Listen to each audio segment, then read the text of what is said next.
Directed by and starring Orson Welles, Citizen Kane is a kind of cinematic thesis statement disguised as a mystery.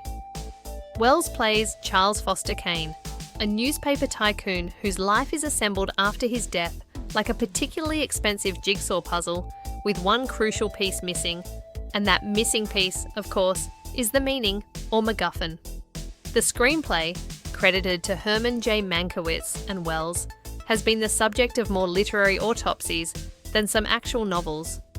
Mankiewicz brings the sardonic bite of a man who has clearly been in rooms with powerful idiots and taken notes.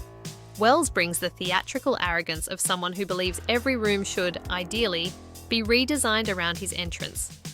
And then there's Gregg Toland's cinematography, which deserves its own lecture series. Deep focus shots, low-angle compositions, ceilings that actually exist.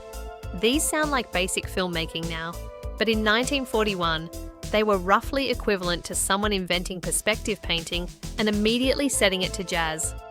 Every frame feels like it has architectural ambition. You don't watch Citizen Kane so much as you explore it. The structure is famously fragmented.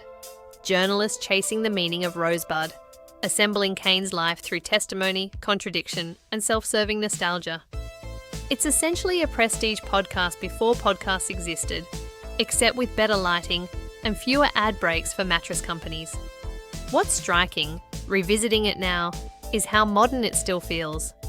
Strip away the 1940s newsprint aesthetic, and you could imagine its DNA in films like The Social Network, where genius curdles into isolation. Or There Will Be Blood, where ambition eats personality like a slow geological process. You could even argue it haunts something like Oppenheimer, men building legacies they do not survive emotionally. But unlike those films, Citizen Kane is not really interested in resolution. It's interested in accumulation. Kane's life expands outward. Wealth, power, monuments, media control, but the emotional core contracts until it becomes almost abstract. It's a film about scale that refuses to guarantee significance.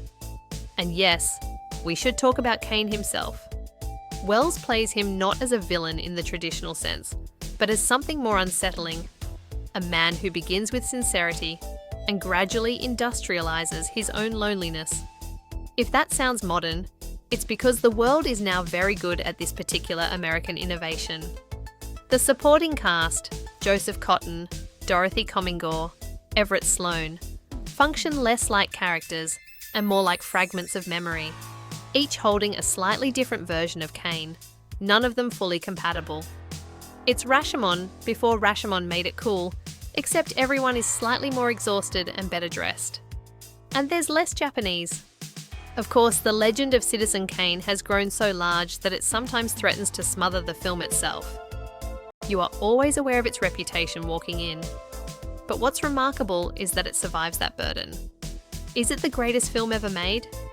That's the wrong question, really. The more interesting one is, why does it still feel like cinema is trying to catch up with it?